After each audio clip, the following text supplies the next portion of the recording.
Welcome to RTV. నేను మీ గయాజ్ని. న్యాయం ధర్మం కోసం పోరాటం చేసేవారు పిచ్చోళ్ళుగా చూస్తున్నారు.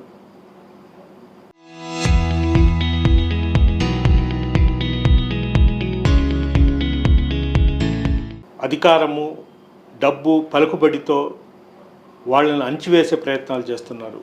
సుమారు 19 సంవత్సరాల నుంచి ఉపాధ్యాయుడి వృత్తిలో ఉండే ఓ ఉపాధ్యాయుడు 2023లో నెల్లూరు సంతపేట గుంటబడి అంటే ప్రభుత్వ హై స్కూల్లో పనిచేస్తున్న పండితుల వెంకటేశ్వరరావు అనే అతన్ని ఆ స్కూల్లో ఆ స్కూల్లో చదువుకునే పిల్లలే అతని మీద రాళ్లతో దాడి చేశారు. దీని వెనకాల మొత్తం కొంతమంది ఉపాధ్యాయులు కావాలని ఒక పథకం ప్రకారం ఆ అమాయక పిల్లల్ని రెచ్చగొట్టి దాడి చేయించారన్నది వెంకటేశ్వరరావు ఆరోపణ. సంబంధిత ఉపాధ్యాయులపై చర్యలు చేపట్టాలంటూ 2023 నుంచి పోరాటం చేస్తున్నాడు. డిఓకు, కలెక్టర్లకు ఫిర్యాదులు చేస్తున్నప్పటికీ న్యాయం జరగడం లేదు. చివరికి అతన్ని అక్కడి నుంచి వేరే చోటకు నిబంధనలకు విరుద్ధంగా ట్రాన్స్ఫర్ చేశారు. కనీసం ఈరోజు అతను ఉద్యోగం కూడా లేకుండా ఆ పోరాటం చేస్తున్నారు. ప్రస్తుతం దీని మీద అసలు ఏం జరిగింది, అసలు అతని మీద దాడి చేయాల్సిన కారణం ఏమిటి తదితర విషయాలు తెలుసుకునేందుకు పండితుల వెంకటేశ్వరరావు అంటే సోషల్ మాస్టర్ ప్రస్తుతం మనతో ఉన్నారు. ఆయనతో మాట్లాడదాం. నమస్తే మాస్టర్ గారు. నమస్తే. చెప్పండి, ఎందుకు మీరు గత అంటే ఈ 2023 నుంచి మీ మీద పిల్లలు దాడి చేశారంటున్నారు.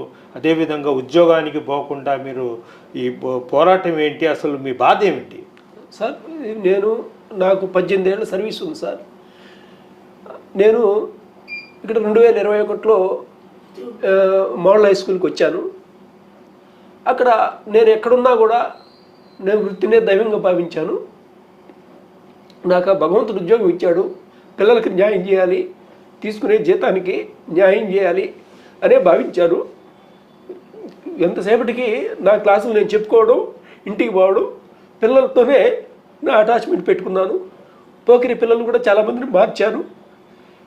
ఇది యూనియన్ వాళ్ళకి, మా యూనియన్ అయినటువంటి జీటీఏ యూనియన్లో కొంతమంది టీచర్లకి నా మీద కక్ష రగులు గొల్పింది.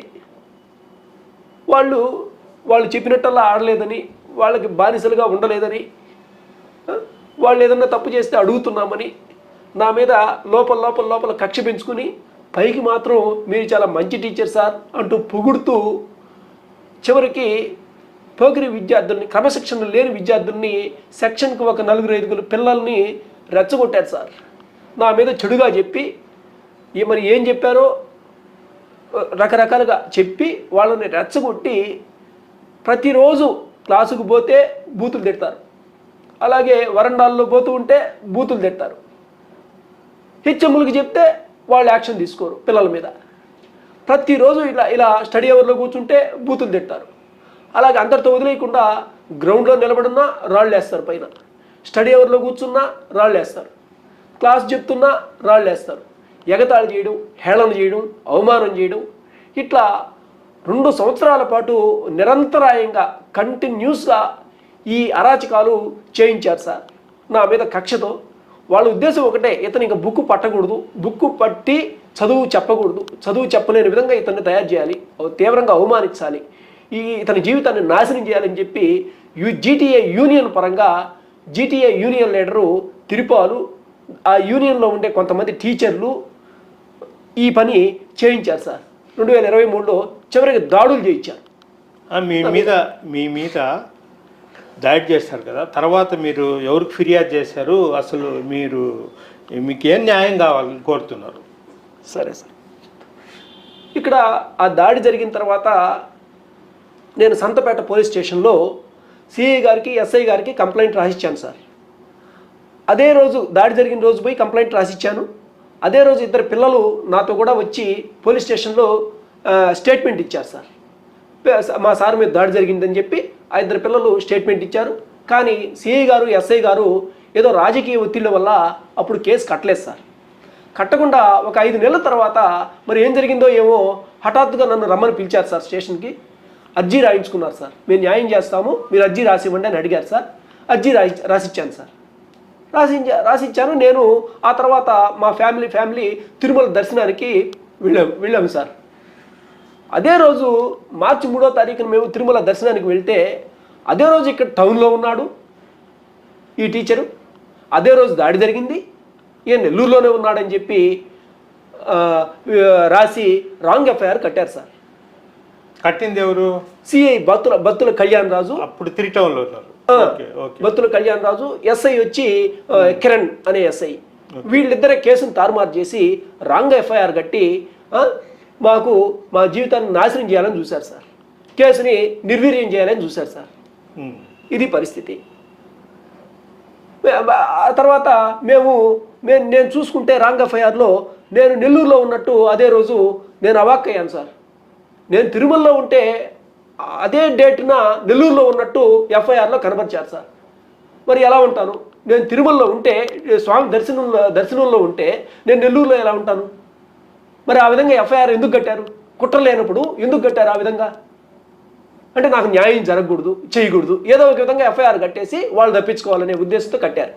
సరే, మీ దగ్గర ఎవిడెన్స్ ఉండే కదా, తిరుమల దర్శనం టికెట్లు ఉంటాయి, బస్సు టికెట్లు ఉంటాయి, ఇవన్నీ పెట్టి మళ్ళీ ఉన్నత స్థాయి అధికారులు ఫిర్యాదు చేయవచ్చు కదా? ఖచ్చితంగా చేశాను సార్. అలాగే హరినారాయణన్ సారు దీని మీద కమిటీ వేశాడు సార్. 2 సభ్యుల చేత కమిటీ వేశాడు సార్. ఆయన ఎవరంటే జడ్పీ సిఇఓ కన్నమనాయుడు గారు, అలాగే ఆర్డీఓ మలోలా గారు, వాళ్ళిద్దరినీ స్కూల్కి పంపించాడు సార్. కమిటీని పంపించారు. ఆ కమిటీ విచారణ చేసింది. ఆ కమిటీకి ఆర్డీఓ ఆఫీసుకు పోయి నేను 30 ఎవిడెన్స్లు ఇచ్చాను సార్. మొత్తం నేను సమర్పించిన అర్జీలు కావచ్చు, పెన్ డ్రైవ్లో పిల్లలు ఎదురు తిరిగిన వీడియోలు ఇచ్చాను. మొత్తం ఎవిడెన్స్లు కలెక్టర్ ఆఫీస్లో ఉన్నాయి. ఆర్డీఓ గారి ద్వారా ఇచ్చాను. ఆర్డీఓ ఈ ఎవిడెన్స్లు ఇచ్చినట్టు స్టాంప్ పేపర్ కూడా స్టాంప్ వేసి నాకు ఇచ్చారు, ప్రూఫ్. నేను తిరుమలకు పోయిన టీటీడీ దర్శనం టికెట్లు, అలాగే ఏపీఎస్ఆర్టీసీ బస్ టికెట్లు అన్నీ కలెక్టర్ గారికి ప్రొడ్యూస్ చేశాను సార్. ప్రొడ్యూస్ చేస్తే పోయిన కలెక్టర్ గారు ఆనంద్ గారు ఏం చేశారంటే ఆయన దగ్గర నుంచి, ఆయన మీద ఒత్తిడి తెచ్చారో ఏమో మాకు తెలియదు, ఆయన దగ్గర నుంచి నో ఎవిడెన్స్ అని సర్టిఫికేట్ ఇచ్చారు సార్. కమిటీ మెంబర్స్ మీద ఒత్తిడి తీసుకొచ్చి, రాజకీయ ఒత్తిడి చేయించి నో ఎవిడెన్స్ అని సర్టిఫికేట్ తెచ్చి నేను ఇచ్చిన పీజీఆర్ఎస్లో నేను ఇచ్చిన అర్జీలని డిఈఓ క్లోజ్ చేశాడు అన్యాయంగా. పీజీఆర్ఎస్లో ఇప్పటికి కూడా నేను 4 అర్జీలు ఇచ్చాను సార్. ఈ 4 అర్జీలని పరిష్కరించకుండానే, గ్రౌండ్ లెవెల్లో సమస్యని పరిష్కరించకుండానే డిఈఓ బలవంతంగా, దౌర్జన్యంగా ఈ అర్జీలని క్లోజ్ చేస్తున్నాడు సార్. కనీసం నాకు ఇంటిమేషన్ కూడా ఇటు సార్, ఫోన్ కూడా చేయడు కనీసం. పరిష్కరించామని చెప్పేసి నా ఫోన్కు మెసేజ్ పంపించేస్తాడు సార్. సరే, ఇప్పుడు మీరు అదే స్కూల్లో గుంటబడిలోనే పనిచేస్తున్నారా? లేదు సార్, అక్కడ కూడా మాకు అన్యాయం జరిగింది సార్. ఆ స్కూల్లో మమ్మల్ని కొట్టించి ఆ స్కూల్ నుంచి ఇంకా అవమానకరంగా, న్యాయం చేయకుండానే బలవంతంగా వేరే స్కూల్కి పంపించారు సార్. రూల్స్కి అగైనెస్ట్గా డిఓ గారు మమ్మల్ని బలవంతంగా, దౌర్జన్యంగా వేరే స్కూల్కి తరిమేశారు. ఎలా అంటే నేను అక్కడ పనిచేసేటప్పుడు 5 మంది సోషల్ టీచర్లు ఉన్నారు సార్. 5 మంది సోషల్ టీచర్లలో నేను సీనియర్ టీచర్ని. నేను చెప్పాను సార్, డిఓ గారికి అర్జీ ఇచ్చాను, నేను సీనియర్ టీచర్ని సార్, నేను రేషనలైజేషన్లో నేను వెళ్ళడానికి సిద్ధంగా లేను, నేను నాట్ విల్లింగ్ అని చెప్పి అర్జీ ఇచ్చాను సార్. అర్జీ డిఓ ఆఫీస్ దగ్గర ఉంది, డిఓ గారి దగ్గర ఉంది సార్. ప్రభుత్వ నిబంధనల ప్రకారము ఎన్ని సంవత్సరాల లోపల ట్రాన్స్ఫర్ చేయాలా, మీ విల్లింగ్ ఎలా ఉండాలి అంటే? అదే సార్, ప్రభుత్వ నిబంధనల ప్రకారం ఒక టీచర్ యొక్క long standing 8 years sir. 8 years ఒక స్కూల్లో పనిచేయచ్చు. కానీ ఇక్కడ ఏం జరిగిందంటే రేషనలైజేషన్ స్పెషల్గా పెట్టి, స్టేట్ వైడ్ అది పనిగా పెట్టి ఈ కేసును తొక్కేయడానికే పెట్టారు. నన్ను లేపడానికే పెట్టి ఈ జిల్లాలో రేషనలైజేషన్ ఈ ఒక్క జిల్లాకే పెడితే అనుమానం వస్తుందని స్టేట్ వైడ్ పెట్టించారు. వాళ్ళకుండే పవర్తో పెట్టించి రేషనలైజేషన్లో నేను 5 మంది సోషల్ టీచర్లో నేను సీనియర్ టీచర్ని అయినప్పటికీ కూడా నా విల్లింగ్ లేకుండానే నా పోస్ట్ని సర్ప్లస్ కింద బలవంతంగా లేపేశారు. ఇంకా నేనేం చేయాలి? బలవంతంగా లేపేశారు, ఆన్లైన్లో ట్రాన్స్ఫర్ చేసేశారు, ఆన్లైన్లో నా పేరు కూడా చూపించేశారు, నా పోస్ట్ కూడా. ఇంకా నేను చేసేదేమి లేక వేరే స్కూలు విధి లేని పరిస్థితుల్లో నేను కోరుకున్నా. ఎట్టా తరివేస్తారు, ఇంక లేస్తే వాళ్ళ ఇష్టం అయితే కుల్లూరు కూడా పంపిస్తారు, కుల్లూరు ఉదయగిరి కూడా పంపిస్తారని చెప్పి భయంతో నేను విధి లేక అప్లికేషన్ వేశాను. నేను అప్పటికి అడిగాను డిఓ గారికి అర్జీ ఇచ్చి, నేను నాట్ విల్లింగ్ అని చెప్పాను కదా సార్, నా పోస్ట్ ఎందుకు లేపుతారు సార్, సీనియర్ని, నా విల్లింగ్ లేకుండా నన్ను ఎట్లా లేపుతారు సార్ అని కూడా అడిగాను సార్. అడిగినా కూడా అదే టైంలో తిరుపాలకు ఫోన్ చేశాడు సార్. తిరుపాలు ఏదో ఆయన ఏదో వెటకారంగా మాట్లాడాడు. వాళ్ళిద్దరూ సిండికేట్ సరే, ఇప్పుడు ఆ స్కూల్కి వెళ్తున్నారా? మీరు స్కూల్కి వెళ్తున్నారా? జీతం వస్తూ ఉంది, మీ జీవన ఉపాధి ఎట్లా ఏంటి? అదే సార్, ఇట్లా అన్యాయంగా వేరే స్కూల్కి ట్రాన్స్ఫర్ చేశారు సార్. ఆ కొత్త స్కూల్లో కూడా ఈ దాడులు కంటిన్యూ అయినాయి సార్. ఒక 5వ తరగతి పిల్లోడి చేత నా బండి అద్దం పగలు కొట్టించారు సార్. అలాగే 4 తాగుబోతోళ్ళు వచ్చి నా మీద గొడవ పెట్టుకున్నారు సార్. స్కూల్లోకి వచ్చి గొడవ పెట్టుకున్నారు. ఈ గొడవ పెట్టుకున్నప్పుడు టౌన్ డిఎస్పీ ఆఫీస్లో కంప్లైంట్ ఇచ్చాను నేను. కంప్లైంట్ ఇస్తే ఆ మేడం గారు నవాపేట సిఐతో మాట్లాడింది. అయా ఆయన తన దగ్గర కంప్లైంట్ తీసుకొని ఎంక్వైరీ చేయండి అని చెప్పింది. కంప్లైంట్ ఇచ్చి నేను వెళ్ళిపోయాను సార్. అసలు ఆ కంప్లైంట్ ఎట్టపోయిందో తెలియదు, సంతపేట సిఐ ఏం చేశాడో తెలియదు, సంతపేట స్టాఫ్ ఏం చేశారో తెలియదు, ఆ తాగుబోతుల్ని విచారణ చేసింది తెలియదు, విచారణ చేయింది తెలియదు, అంతా మేనేజ్ చేసేసారు సార్. సరే వెంకటేశ్వరరావు గారు, ఒకటి అంటే మీకు ఆ స్కూల్లో టీచర్స్ వరకు ఓకే, శత్రువులు అందరూ ఎందుకు శత్రువులు అవుతున్నారు? అంటే పోలీసు జేసీ చేయడం లేదు, వీళ్ళందరూ ఎందుకు వ్యతిరేకిస్తున్నారు సార్? ఒకటి సార్, వాళ్ళ ఉద్దేశం ఏంటంటే ఇక్కడ 5-6 మంది స్టాఫ్ ఇరుక్కొని ఉన్నారు, నేరం చేశారు, 2 హెచ్ఎంలు నేరం చేశారు. ఇప్పుడు విద్యాశాఖ పరుగు పోతుంది. ఇది బయటకు వస్తే వాళ్ళ డ్యూటీ ఫెయిల్యూర్స్ బయటకు వస్తాయి, డిఈఓల డ్యూటీ ఫెయిల్యూర్స్ బయటకు వస్తాయి, అలాగే సంబంధిత అధికారుల డ్యూటీ ఫెయిల్యూర్స్ బయటకు వస్తాయని చెప్పి ఈ కేసుని ఎలాగైనా తొక్కేయాలి, అణిచేయాలని చెప్పేసి చూస్తున్నారు. నా గొంతు కోసి నేను ఎవరికి అధికారులతో ఎవరితోనూ పరుషంగా మాట్లాడలేదు. నేను 56 అర్జీలు ఇచ్చినా కూడా న్యాయం జరగకపోతే విసుగు చెంది ఆవేశంతో మాట్లాడుతున్నాను. ఏం చేయమంటారు సార్? 3 సంవత్సరాలు ఆవేదన మీరు చూసి అతను మతిస్థిమితం లేదనేది కూడా చెప్తున్నారు సార్. నా మీద విపరీతంగా చెడు ప్రచారం చేస్తున్నారు సార్. పోకిరి విద్యార్థులను పట్టించుకొని చాలా మందిని మార్చాను. ఆ విషయంలో పోకిరి విద్యార్థుల్ని అలంచన పట్టిస్తున్నాడు, ఇతనేం టీచర్ అన్నారు సార్. ఆడపిల్లలను పట్టించుకుంటే ఆడపిల్లల విషయంలో కూడా చెడుగా చెప్తున్నారు. వెంకటేశ్వరరావు గారికి మతిస్థిమితం లేకే మాట్లాడుతున్నారు. మీరు దాన్ని ఏమంటారు? మెంటల్ అని కూడా చెప్పారు సార్. ఇవన్నీ కూడా వాళ్ళు ఈ కేసుని అణగదొక్కడానికి ఉపయోగించుకుంటున్న అక్రమ ఆయుధాలు. అది అందరికీ తెలుసు, వాళ్ళకు కూడా తెలుసు. తప్పు చేసిన టీచర్లే ఒప్పుకున్నారు సార్ ఇక్కడ తప్పు జరిగిందని. సరే వెంకటేశ్వర గారు, ఇప్పుడు మీకు న్యాయం జరగలేదు, సరే వేరే చోట ట్రాన్స్ఫర్ చేశారు, అట్లా కొనసాగించి మీరు శాలరీ తీసుకుంటున్నారా? ఏం జరుగుతుంది? అదే సార్, కొత్త స్కూల్కి వెళ్ళాను సార్. ఇట్లా 4 తాగుబోతులతో కూడా నా మీద పరుషంగా మాట్లాడించి అసభ్యకరంగా మాట్లాడించారు సార్. పిల్లల్ని రెచ్చగొట్టారు, అక్కడ కూడా హేళన చేశారు పిల్లలు. అలాగే ఆ స్కూల్లో కూడా ఆయమ్మని రెచ్చగొట్టారు, ఎస్ఎంసి చైర్మన్ని రెచ్చగొట్టారు. వాళ్ళ చేత అక్రమంగా అర్జీలు రాయించుకోబోయారు నాకు అగెనెస్ట్గా.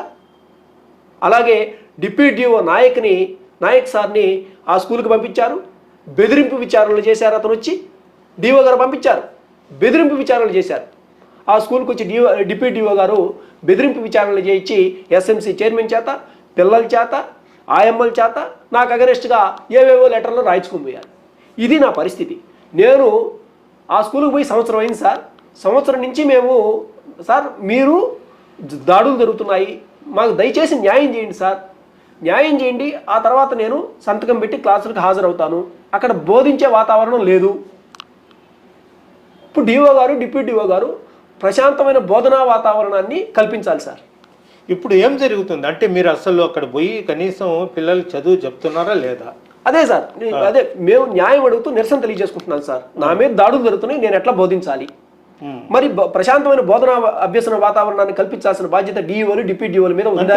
మిగిలిన ఉపాధ్యాయులు చెప్తున్నారు కదా పిల్లలకి. అదే సార్, వాళ్ళకంటే వాళ్ళంతా యూనియన్ సార్, యూనియన్ పరంగా సిండికేట్ అయి ఉన్నారు వాళ్ళు.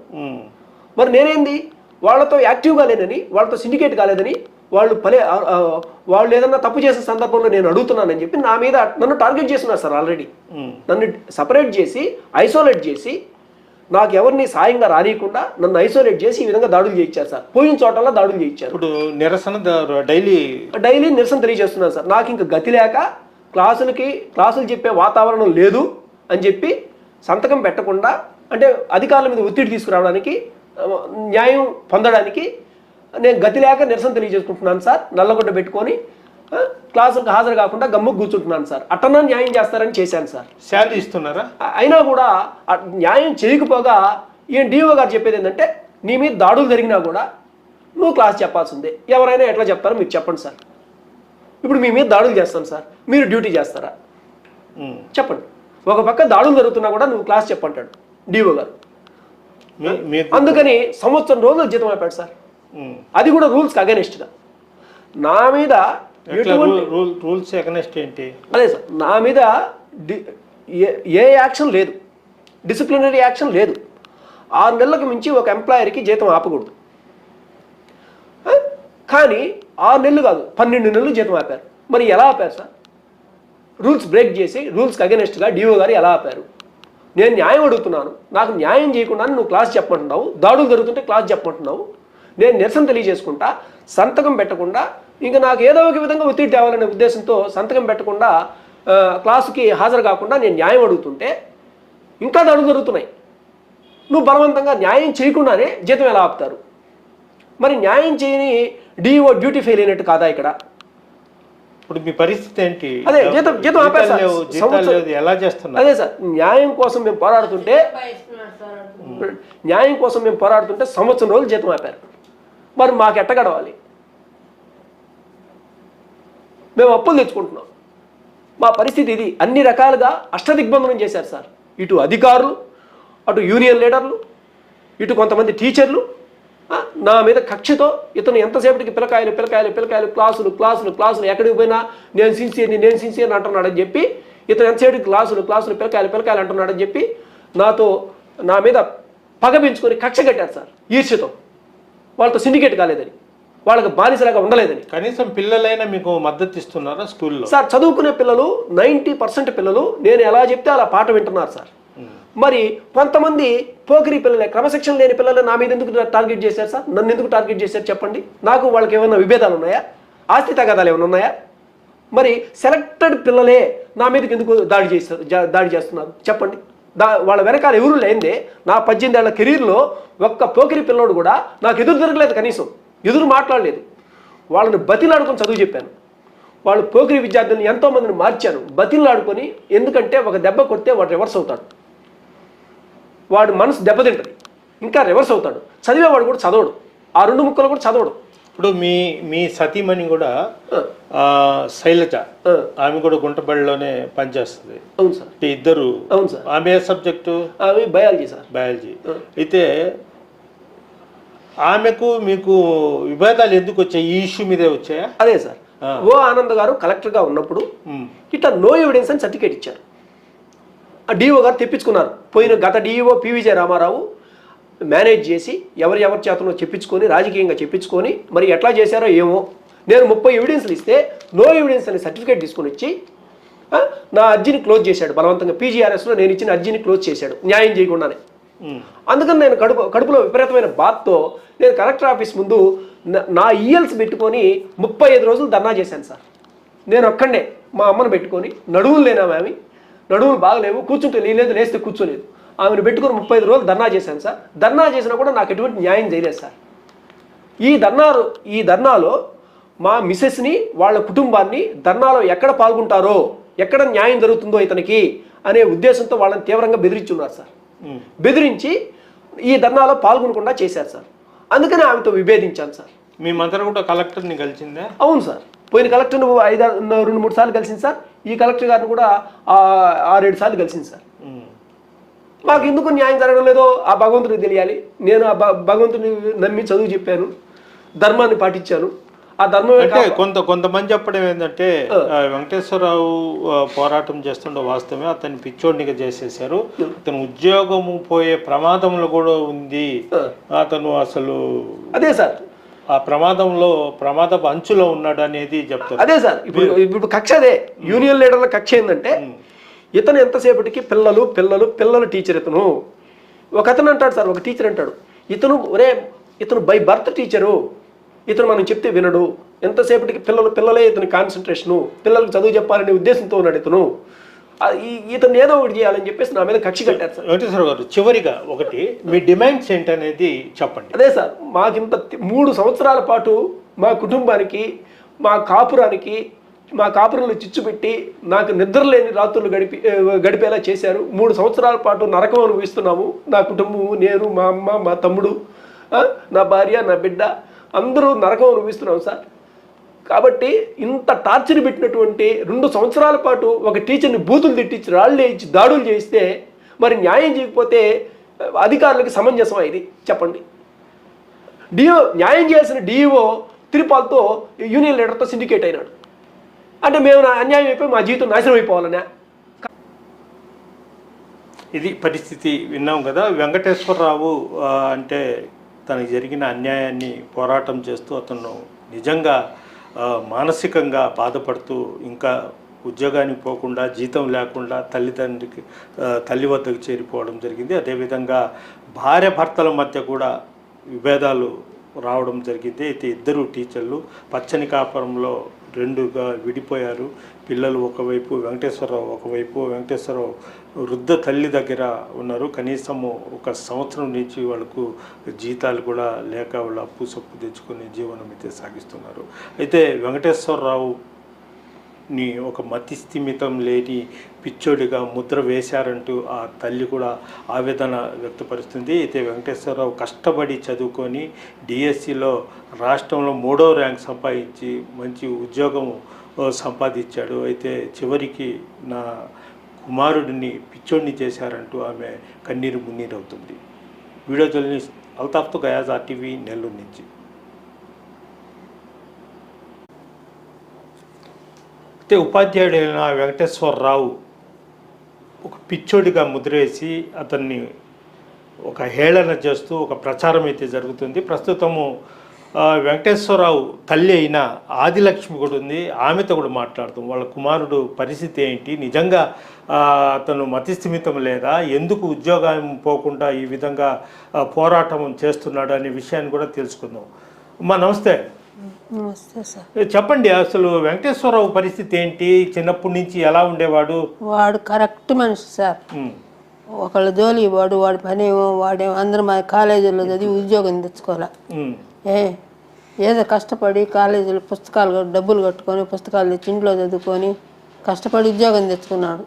తెచ్చుకున్నది వాళ్ళు కొంతమంది దాన్ని వాళ్ళు చెప్పినట్టు లేదు. 10 మంది టీచర్లు ఒకటయ్యి వాడిని ఒక పిచ్చోడి మాదిరి తయారు చేసి వాడి మీద పిల్లలు మా స్కూల్లో పిల్లల్ని 10 మంది పిల్లల్ని, ఆడవాళ్ళని, టీచర్లని, ఆయాని ప్రతి ఒక్కళ్ళని తాగుబోతాళ్ళని వాడి మీద కుసిగొలిపి వాడిని మెంటలోడి మాదిరి తయారు చేసి వాళ్ళు ఏమంటున్నారు ఇప్పుడు ప్రచారం చేయటం, వీడికి మతిస్థిమితం లేదు, మా మీద అన్నీ లేనిపోయానని చెప్తున్నాడు అని చెప్తూ వాడిని ఈ రకంగా ఏడిపిస్తూ వాడు ఎలా కనీసం ఉద్యోగం కూడా నేను వదులుకునే స్థితిలో ఉన్నాడు. నాకు ఇంత ద్రోహం జరిగింది, వాళ్ళు ఇటు చేశారు, వాళ్ళ దగ్గర నేను చేయలేను, ఇంకా నేను మానేస్తాను, ఉంటే తింటా లేకపోతే పోస్తుంటాను అనే స్థాయికి వచ్చాడు. చచ్చిపోతానంటున్నాడు ఒక్కోసారి. ఇప్పుడు ఉద్యోగం లేదు, జీతం లేదు, ఏం చేస్తున్నారు? ఏం చేస్తున్నాను సార్, మా అబ్బాయి ఇక్కడ చేజర్లో గుడి పని చేస్తాడు, చిన్న అబ్బాయి. వాడు ఇస్తాడు, ఈడేదో ఎక్కడో అప్పులు సప్పులు బెరకొచ్చుకొని ఈడున్నాడు, వాడు కొంత ఇస్తాడు, అట్లా జరుపుకుంటున్నాడు. ఇంక ఈ 10 సంవత్సరం నుంచి జీతం అయినప్పుడు ఆ డిఓ స్కూల్లో గొడవలను ఆయన సర్దుమణిగిచ్చి వాడికి న్యాయం చేయాలి. అదేమీ లేకుండా వాడిని బెదిరిస్తున్నాడు సార్. ఏమని, ఇదిగో నువ్వు నా మీద నువ్వు ఎట్లాంటి ప్రచారం చేసినా, నా మీద చెడ్డ ప్రచారం చేసినా, నేను ఇంట్లో ఉన్నప్పుడు వచ్చినాయి సార్ లెటర్లు, పోస్ట్ మ్యాన్ తెచ్చాడు, నా మీద చెడ్డ ప్రచారం చేస్తానంటే నేను డిస్మిస్ చేస్తాను, నేను ఉద్యోగం నుంచి తీసేస్తాను, నేను ఆ కేసులో ఇరికిస్తాను, ఈ కేసులో ఇరికిస్తాను, తప్పుడు కేసులో ఇరికిచ్చి నిన్నేం చేయాలి నాకు చేస్తాను, ఇవన్నీ చెప్పి వాడిని బెదిరించి నాకు హింసలు పెడుతున్నాడు సార్. వాడు నేను ఒక్కోసారి చచ్చిపోతాను, నేను ఎందుకు బతకటము, మీకోసం బతుకున్నాను ఇప్పుడు దాకా ఎవరో తిరిపాడు సార్. మీరు కలెక్టర్ని కలిశారా? కలిశాను సార్. ఈ 9 సార్లు పోయినా సార్ కలెక్టర్ ఆఫీస్కి. నడుములు కూడా బాగలేవు. అట్నే నా బిడ్డ కోసం నేను కష్టపడిపోయి చెప్పుకుంటే ఆ అర్జీ తీసుకుంటారు, ఎక్కడ బుట్టలో పడేస్తారో. మాకే న్యాయం చేయలే, కలెక్టర్ చేయలే, ఎవరు చేయలే, డిఓ చేయలే. నేను ఆగరా డిఓ దగ్గర కూడా పోదామని, నేను వస్తాను అడుగుతానని కూడా అంటున్నా. ఇంక మేము ఇంతకంటే ఏం చేయాలి సార్? నా బిడ్డని పిచ్చోని చేసి ఇవాళ వాడు చావకుండా బతుకున్నా అంటే అది నా కోసం. మేమేం చేయాలో చెప్పండి, మీరే చెప్పండి, మీరే న్యాయం చేయండి వాడికి. మాకు ఇంకెందుకంటే మేము మీ దగ్గరికి వచ్చింది ఎందుకంటే మీరైనా న్యాయం చేస్తారని ఆ 10 మంది టీచర్ని శిక్షించి నేను ఒక్కటే అడుగుతున్నా. ఆ 10 మంది ఒక్కటయ్యి బయటికి రాకుండా పిల్లకాయలు ఉసుగొల్పిన బిడ్డ మీదకి బూతులు తిట్టించారు. పోతుంటే దాన్ని ఒరే ఇట్రారా నా కొడుకు అంటారట, లంజా కొడుకు అంటారట. ఇటు తిట్టి రాళ్ళు వేసి వాడి మీద, వాడి భార్యను వాడిని కూడా కలిపి కొట్టి తరుముకుంటారు. అటు పోతుంటే బండి వేసుకొని పోతుంటే బజార్లో అమ్మటి ఇటు చేసి అది మంచి పనేనా? 10 మంది టీచర్లకు ఆ టైం లేకుండా వాళ్ళు బయటికి రాకుండా ఇటు చేయటం మంచి పని. నేను అడిగేది ఒకటే, నా బిడ్డను చేశారు కదా 10 మంది ఒకటే, మీ 10 మంది మీకంటే బలవంతుల మీదకి పోండి, పోయి మీరు గెలుచుకుంటే వాళ్ళ మీద అప్పుడు మీరు బలవంతులు అవుతారు. పిచ్చుక మీద బ్రహ్మాస్త్రం వేసినట్టు నా బిడ్డ మీద మీ ప్రతాపాలు చూపించేది ఏంది? ఇది మంచి పద్ధతేనా? ఇంతకంటే నీచం వాళ్ళు అసలు ఆ టీచర్ ఉద్యోగాలకే వాళ్ళు అర్హులు కాదు. వాళ్ళని చెయ్యాలి, వాళ్ళని తీసేసేయాలి ఉద్యోగాల నుంచి. ఆ డీఓ మంచోడైతే వాడు నీచుడు, నీచమైన నీచుడు. నేను చెప్తున్నా, నేను తిడతా, నేను ఎన్నైనా తిడతా, తను ఎదటికి పోయి కూడా తిడతాను. నా బిడ్డకి ఇంత ద్రోహం చేసిన నేను ఎట్ట మంచి అంటాను? మొన్న 4 రోజులు పోయి ఇంటికి రాకుండా ఏడ్చుకొని గలబాలు చేసుకొని ఆ అమ్మాయి అక్కడ బిడ్డ అంటుందట సార్ వాళ్ళ అమ్మతో.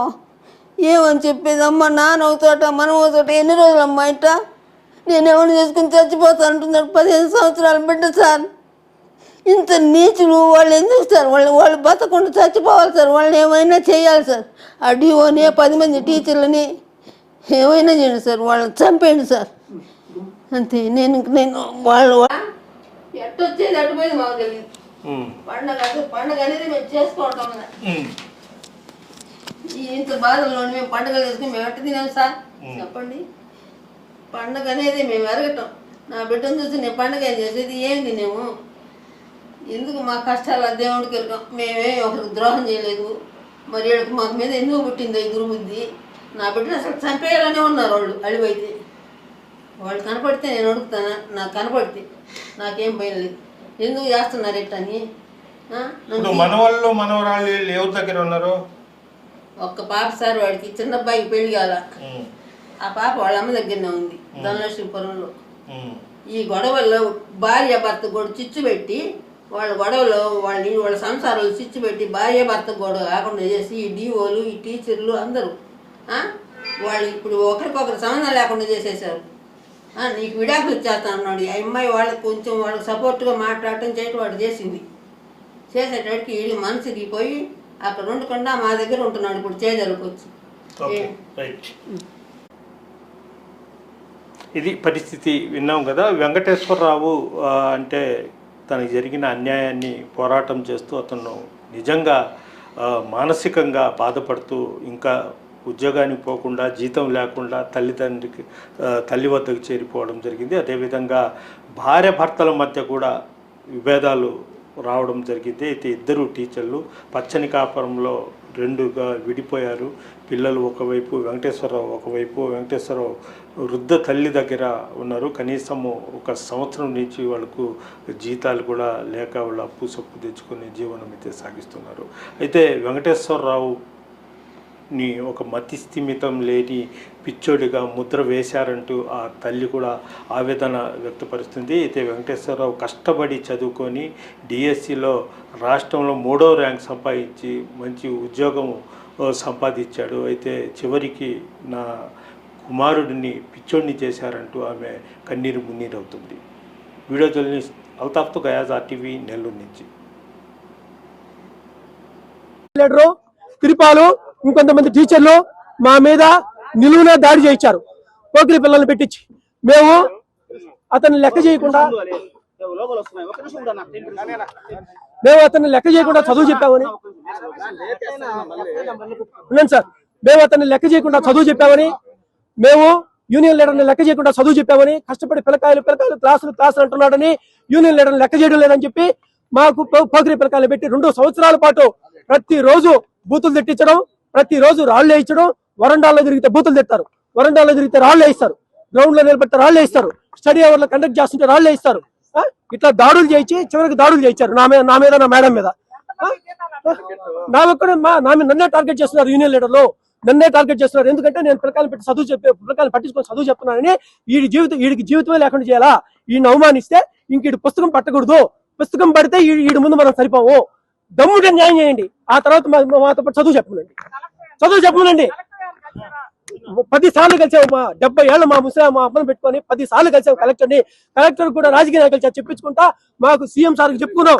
డిప్యూటీ సీఎం సార్ చెప్పుకున్నాం, కమిషనర్ మేడం చెప్పుకున్నాం, పోయిన కమిషనర్ విజయరామరావు సార్కి అంతా తెలుసు, అందుకని ఆయన మార్పు ఇచ్చేశారు. వేరే కమిషనర్ మేడం వచ్చింది, ఆమెకి చెప్పుకున్నాం. మాకెవరు న్యాయం చేయాలి? విద్యాశాఖ మంత్రి లోకేష్ సార్ చెప్పుకున్నాం, మాకెవరు ఈ రోజుకి న్యాయం చేయడంలా.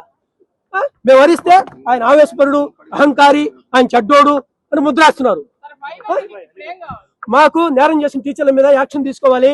వాళ్ళ పేర్లు ముందు బయట పెట్టి, వాళ్ళ పేర్లు కూడా బయట పెట్టాలి. డిఓ డ్యూటీ ఫెయిల్ అయినాడు. డిఓ 3 ఏళ్లకే ఒక సీనియర్ టీచర్ విల్లింగ్ లేకుండా మమ్మల్ని కొట్టించి, ఆ కొట్టించి స్కూల్లో ఉండనీయకుండా ఇంకా అవమానకరంగా వేరే స్కూల్కి తరలించారు. ఆ స్కూల్లో కూడా మా మీద దాడులు జరిగాయి. ఆ స్కూల్లో కూడా తాగుబోతులను పెట్టి 4 తాగుబోతులను పంపించి మా మీద తగు పెట్టించుకున్నారు. 5వ తరగతి పిల్లోడి చేత నా బండి మీద దాడి చేశారు. నా బండి అద్దం పగలగొట్టించారు. ఇన్ని జరుగుతున్నా న్యాయం చేయకుండా డిఓ ఏమంటారంటే, జాబ్ లో ఆల్రెడీ ఉన్నామమ్మా, డిఓ డ్యూటీ ఏంది? ప్రశాంతమైన బోధనాభ్యసన వాతావరణం కల్పించాలి. ఒక టీచర్ ప్రశాంతంగా చదువు చెప్పే వాతావరణం డిఓ కల్పించాలి, డిప్యూటీ డిఓ కల్పించాలి. అట్టర్ ఫ్లాప్ గా ఫెయిల్ అయ్యారు. వాళ్ళ డ్యూటీలో సార్, వాళ్ళ డ్యూటీ వాళ్ళు చేయకుండా అట్టర్ ఫ్లాప్ అయ్యారు. అట్టర్ ఫ్లాప్ అయితే వాళ్ళ మీద యాక్షన్ తీసుకోవాలి కలెక్టర్ గారు, డిఓ మీద, డిప్యూటీ మీద. వాళ్ళు డిపార్ట్మెంటల్ యాక్షన్ తీసుకోమనండి.